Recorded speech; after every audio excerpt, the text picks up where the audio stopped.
Pay attention to the young woman in the Arizona State University hoodie walking through this mall food court. She is 19-year-old Emily Rodriguez, a psychology sophomore, carrying shopping bags and checking her phone. The timestamp reads 2:23 p.m., March 23, 2024. She just bought a dress for her upcoming spring formal. In the background, near the service corridor, a man in a mall maintenance uniform watches her intently. He's been following her for 20 minutes across 3 different stores. She does not know it yet, but this is the last time she will be seen alive. March 25, 2024, Phoenix, Arizona.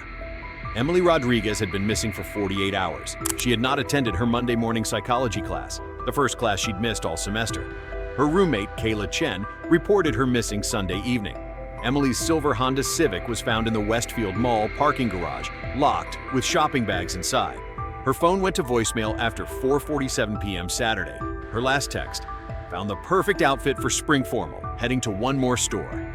The case was assigned to Detective James Mitchell of Phoenix PD Missing Persons. Emily Rodriguez was 19, a psychology major at Arizona State University. Dean's List student, 3.9 GPA, worked part-time at the campus library. She was close with her family in Tucson, parents Carmen and David, younger brother Alex. Her roommate described her as the most responsible person I know. Emily had been dating Tyler Bennett, a 20-year-old engineering major, for 8 months. They were planning to attend spring formal on April 6th. That Saturday, Emily went to the mall to find a dress. She was supposed to be back by 6 p.m. for movie night with Kayla. She never made it home. Detective Mitchell reviewed mall security footage with security manager Tom Brennan. What they found was chilling.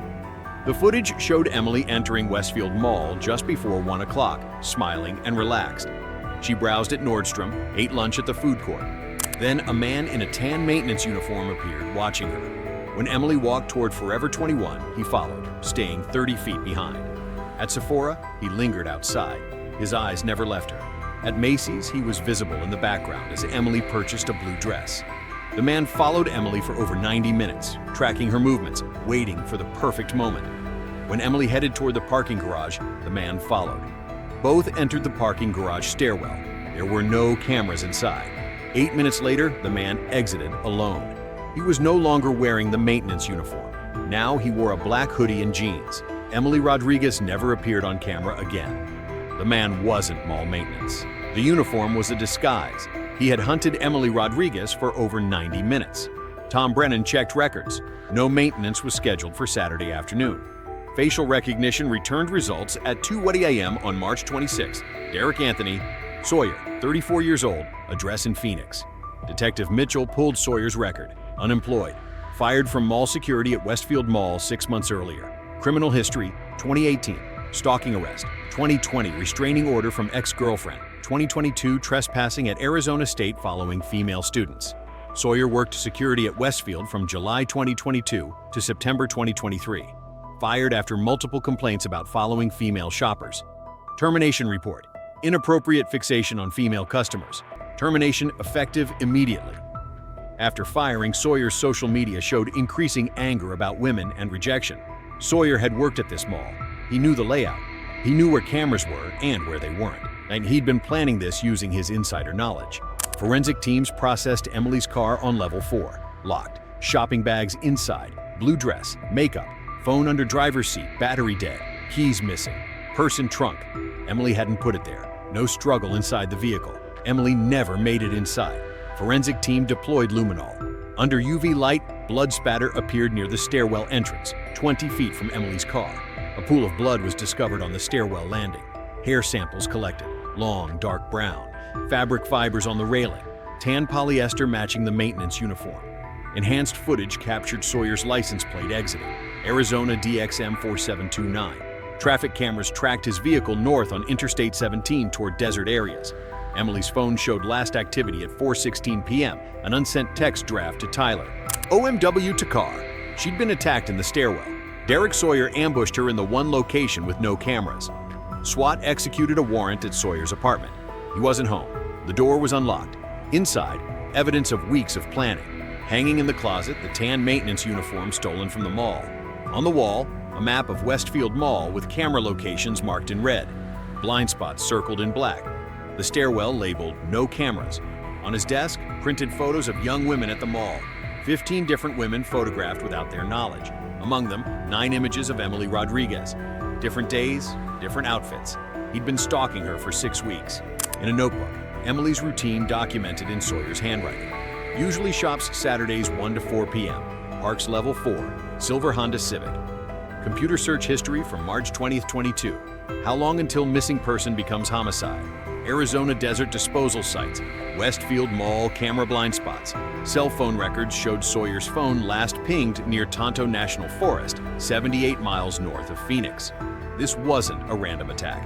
Derek Sawyer had selected Emily Rodriguez, studied her patterns for 6 weeks, and executed his plan in the one place police couldn't see.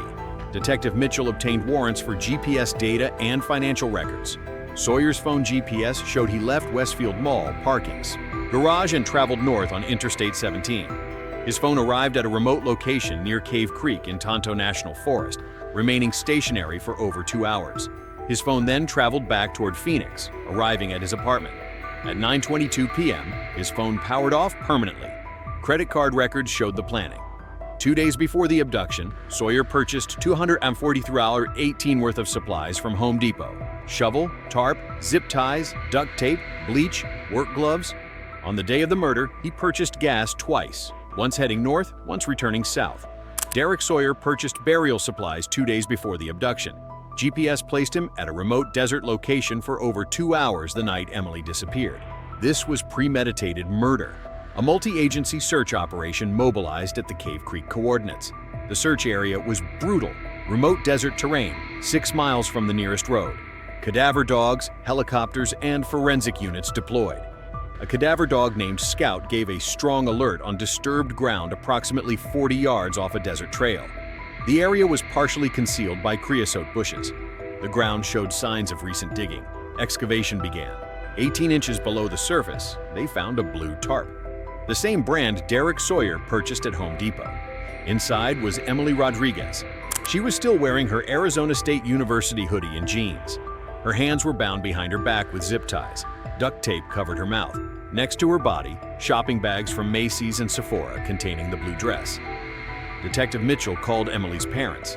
Carmen Rodriguez's screams echoed through the phone line. David Rodriguez collapsed. Tyler Bennett broke down in his dorm room.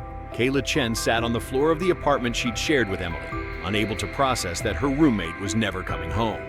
The autopsy was performed by Dr. Lisa Park, Chief Medical Examiner for Maricopa County. Cause of death: asphyxiation due to ligature strangulation combined with severe blunt force trauma. Severe trauma to the back of her head. Skull fracture from being struck against concrete. Ligature marks around her neck from a zip tie that had been tightened to the point of cutting into her skin. The hyoid bone in her throat was fractured. Petechial hemorrhaging covered her eyes and face. Death took 8 to 12 minutes. Emily had been conscious for several minutes after the initial head trauma. She was aware of what was happening to her as she died. Defensive wounds covered both of Emily's hands. Deep scratches, 3 broken fingernails, bruising across her palms. She had fought desperately to survive. DNA recovered from under Emily's fingernails confirmed a 99.7% match to Derek Anthony Sawyer. She'd scratched his face and arms during the attack. Toxicology showed no drugs or alcohol in Emily's system. She'd been completely sober, alert, and aware as Derek Sawyer strangled her to death. An arrest warrant was issued for Derek Anthony Sawyer for first-degree murder. His vehicle was found abandoned in Flagstaff. Security footage showed Sawyer purchasing a Greyhound ticket to Albuquerque, New Mexico, paying cash. The FBI was alerted. Interstate flight charges were added. Phoenix PD received an anonymous tip. A man matching Derek Sawyer's description had been spotted working at a day labor site in Albuquerque using the name Dan Miller. FBI agents and Albuquerque police converged on the construction site. Derek Sawyer was spotted wearing a construction vest and hard hat, another disguise. When he saw police vehicles approaching, he ran. Sawyer sprinted through the construction site, vaulting over lumber, cutting through an adjacent warehouse. FBI agents pursued. He burst into a parking lot where 2 officers were waiting. He was tackled and apprehended. Visible scratches covered Sawyer's face, neck, and both forearms, defensive wounds from Emily Rodriguez's desperate fight for her life. In his backpack, $2,800 in cash, a fake Arizona driver's license with the name Daniel Miller, and a Greyhound bus ticket to El Paso dated March 31st. He'd been planning to cross into Mexico. His laptop was recovered. Forensic analysis retrieved deleted browser history. Countries without extradition treaties with United States. How long does DNA evidence remain viable? Can police track bus passengers without ID? Derek Sawyer had been building a new identity, planning to flee the country. But Emily Rodriguez's DNA under his fingernails ensured he would never be free again. Derek Sawyer was extradited to Phoenix. He was interrogated by Detective Mitchell at Phoenix Police Headquarters. Sawyer initially waived his right to an attorney. Detective Mitchell confronted him with the facts. 47 security cameras captured Sawyer following Emily for 90 minutes.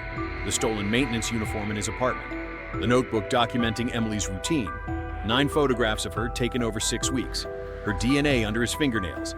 Her body found exactly where his GPS showed he'd been. The Home Depot receipt for the tarp, zip ties, and shovel, all purchased 2 days before he killed her. Sawyer initially denied everything, but when confronted with the GPS data, the security footage, the physical evidence, he went silent. Then he confessed. Sawyer admitted that Emily had smiled at him once in February when he held the door for her at Starbucks. He thought she was interested. So he came back every Saturday, watching her, documenting her routine. He'd worked security at Westfield for over a year. He knew exactly where the cameras were and where they weren't. He stole the maintenance uniform to blend in. Maintenance workers are invisible. On March 23rd, he waited for Emily in the parking garage stairwell. When she entered, he grabbed her. She screamed. He covered her mouth. She dropped her phone and bags, tried to run. He grabbed her hoodie and pulled her back. She fought, clawing at him, scratching his face and neck. He slammed her head against the concrete wall. She went down, bleeding, but she was still conscious, still trying to crawl away. He had zip ties in his pocket. He bound her hands behind her back. She was begging him to let her go. He put another zip tie around her neck and pulled it tight. She kept trying to pull it off, scratching at his face and arms with her bound hands, but she couldn't get it off. It took 8 to 10 minutes. She kept trying to breathe, making choking sounds. Finally, she stopped moving. When asked why he killed Emily Rodriguez, Sawyer's answer was chilling.